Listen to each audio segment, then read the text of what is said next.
اعوذ باللہ من الشیطان الرجیم بسم اللہ الرحمن الرحیم ربی اشرح لی صدری ویسر لی امری واحلل عقدۃ من لسانی یفقہوا قولی ربی زدنی علما۔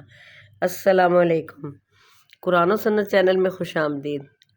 آج میں قلبی ذکر ڈالنے لگی، جو دل سے ذکر اللہ تعالیٰ کا کیا جاتا ہے وہ ہوتا ہے قلبی ذکر، اس کو کہتے ہیں قلبی ذکر۔ اللہ تعالیٰ کا ذکر کرنے کے مختلف طریقے ہیں۔ کبھی یہ ذکر قلبی ہوتا ہے، یعنی دل میں اللہ تعالیٰ کی یاد قائم رکھی جاتی ہے، اور کبھی قولی اور کبھی عملی۔ دل کی یاد بڑی اہمیت کی حامل ہے۔ جس دل میں اللہ تعالیٰ کی یاد رہے اس میں ناپاک خیالات نہیں آئیں گے۔ قلبی ذکر جتنا ضروری ہے اتنا ہی اسے آسان رکھ دیا گیا ہے۔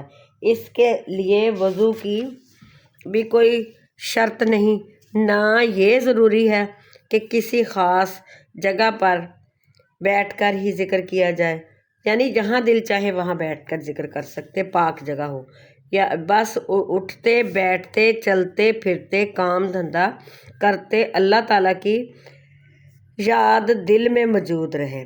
یہ یاد زندگی میں سب سے بڑا ساتھی، سب سے بڑا مددگار اور سب سے بڑا سہارا ہے۔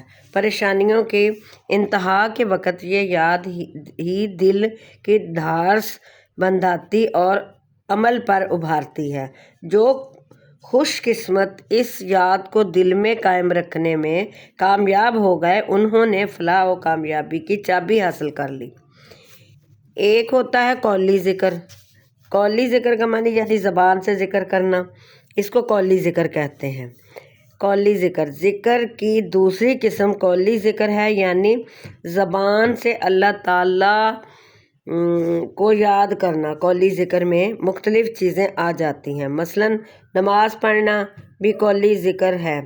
کلام پاک کی تلاوت بھی قولی ذکر کی ایک شکل ہے، کیونکہ جو انسان نماز پڑھ رہا ہے یا اللہ کی پاک کلام کی تلاوت کر رہا ہے وہ فی الحقیقت اس کی یاد ہی میں لگا ہوا ہے۔ اس طرح اللہ تعالیٰ کے حضور میں دعا کرنا بھی قولی ذکر کی ایک شکل ہے۔ ان کے علاوہ کچھ پاک کلمات بھی ہیں جنہیں کلمات ذکر کہا جاتا ہے، مثلا سبحان اللہ کہنا یعنی اللہ تعالیٰ کی پاکی بیان کرنا، الحمدللہ کہنا یعنی اس سے سب تعریف کا سزاوار قرار دینا، اللہ اکبر کہنا یعنی اسے سب سے بڑا ماننا، لا الہ الا اللہ کہنا یعنی یہ اقرار کرنا کہ اس کے سوا کوئی عبادت کے قابل نہیں ہے، یعنی اللہ کے سوا کوئی عبادت کے لائق نہیں ہے۔ ایسے ہی رب العالمین کے 99 پاک نام ہیں، جن میں سے ہر نام اس کی ایک صفت کو ظاہر کرتا ہے۔ اس کے ان ناموں کا ورد کرنا بھی قولی ذکر ہے۔ ذیل کی احادیث میں مختلف کلمات ذکر اور ان کی فضیلت کا بیان ہے۔ مصعب بن سعد اپنے والد سے روایت کرتے ہیں، انہوں نے بیان کیا کہ ہم رسول خدا صلی اللہ علیہ وسلم کے پاس تھے کہ آپ صلی اللہ علیہ وسلم نے فرمایا کہ کیا تم میں سے کوئی اس بات سے عاجز ہے کہ ہر روز 1000 نیکیاں کما لیا کرے؟ آپ صلی اللہ علیہ وسلم کے پاس بیٹھے ہوئے لوگوں میں سے ایک شخص نے پوچھا کہ ہم میں سے کوئی 1000 نیکیاں کیسے کمائے؟ آپ صلی اللہ علیہ وسلم نے فرمایا کہ 100 مرتبہ سبحان اللہ پڑھ لیا کریں، اس سے اس کے لیے 1000 نیکیاں لکھ دی جائیں گی، یا اس کی 1000 خطائیں مٹا دی جائیں گی۔ یہ مسلم شریف کی حدیث ہے۔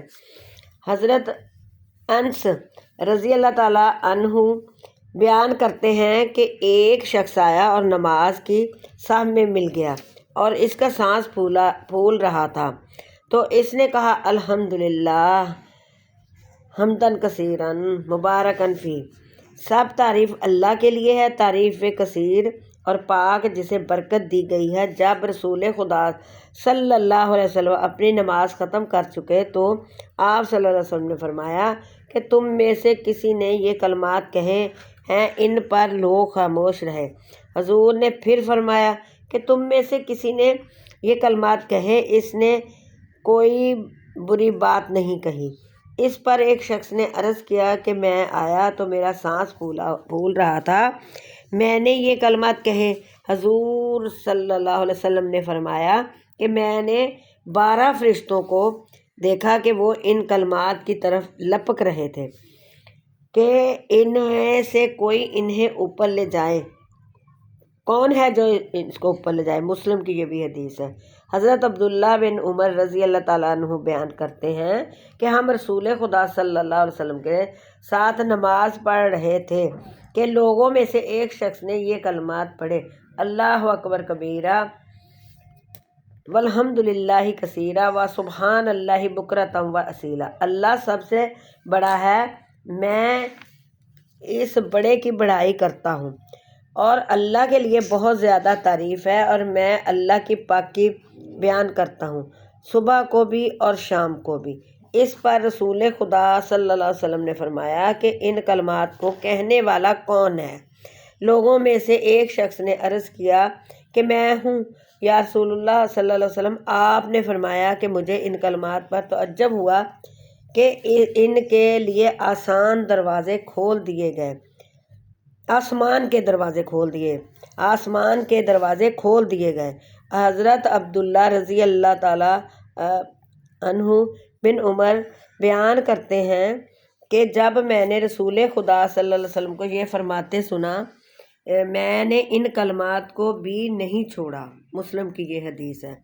حضرت ابو موسیٰ بیان کرتے ہیں کہ ہم ایک سفر میں رسول خدا صلی اللہ علیہ وسلم کے ساتھ تھے، لوگوں نے بلند آواز سے تکبیر کہنی شروع کر دی تو نبی صلی اللہ علیہ وسلم نے فرمایا کہ اے لوگو، اپنی جانوں پر مہربانی کرو، چلا چلا کر اپنے آپ کو نہ تھکاؤ، تم کسی بہرے کو نہیں پکار رہے، نہ کسی غائب کو پکار رہے ہو، تم تو اس کو پکار رہے ہو جو بہت سننے والا، یعنی اللہ تعالیٰ کو تم پکار رہے ہو تو وہ بہت سننے والا ہے، تمہارے بالکل قریب اور تمہارے ساتھ ہے۔ راوی بیان کرتے ہیں کہ اس وقت میں حضور صلی اللہ علیہ وسلم کے پیچھے تھا اور لا حول ولا قوت الا باللہ پڑھ رہا تھا۔ آپ صلی اللہ علیہ وسلم نے فرمایا کہ اے عبداللہ بن قیس، کیا میں تمہیں جنت کے خزانوں میں سے ایک خزانہ نہ بتاؤں؟ میں نے عرض کیا کہ کیوں نہیں یا رسول اللہ، ضرور بتائیے۔ آپ نے فرمایا کہو لا حول ولا قوت الا باللہ، یعنی گناہوں سے بچاؤ اور نیکی کی قدرت ہونا اللہ ہی کی طرف سے ہے۔ یہ مسلم شریف کی حدیث ہے۔ حضور صلی اللہ علیہ وسلم کے فرمان کے مطابق یہ کلمات پڑھنے سے جنت کے خزانوں میں سے ایک خزانہ حاصل کرنا۔ حضرت ابو ہریرہ رضی اللہ تعالیٰ عنہ بیان کرتے ہیں کہ رسول خدا صلی اللہ علیہ وسلم نے فرمایا کہ 2 کلمے ہیں جو زبان پر تو ہلکے ہیں لیکن میزان میں بھاری ہیں اور رحمان کو بہت پیارے ہیں۔ وہ کلمے یہ ہیں، سبحان اللہ و اور رحمان کو بہت پیارے ہیں۔ وہ کلمے یہ ہیں، سبحان اللہ و بحمدہ، سبحان اللہ العظیم، یعنی میں پاکی بیان کرتا ہوں اللہ کی اور اس کی تعریف کے ساتھ، پاکی بیان کرتا ہوں اللہ کی جو عظمت والا ہے۔ مسلم شریف کی حدیث ہے۔ حضرت ابو ہریرہ رضی اللہ تعالیٰ عنہ بیان کرتے ہیں کہ رسول خدا صلی اللہ علیہ وسلم نے ارشاد فرمایا کہ جس شخص نے صبح ہونے پر اور شام ہونے پر 100 مرتبہ سبحان اللہ و بحمدہ پڑھا، کوئی شخص قیامت کے دن اس کے لائے ہوئے عمل سے بہتر عمل نہیں لائے گا سوائے اس کے جس نے اس سے مثل پڑھا یا اس سے زیادہ پڑھا۔ مسلم کی یہ بھی حدیث ہے۔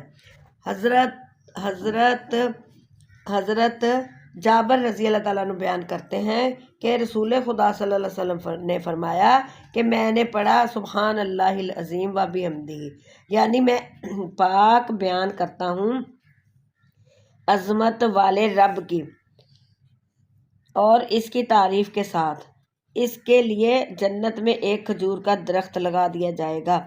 ترمذی کی حدیث۔ اللہ آپ کا حامی و ناصر ہو۔ اللہ حافظ۔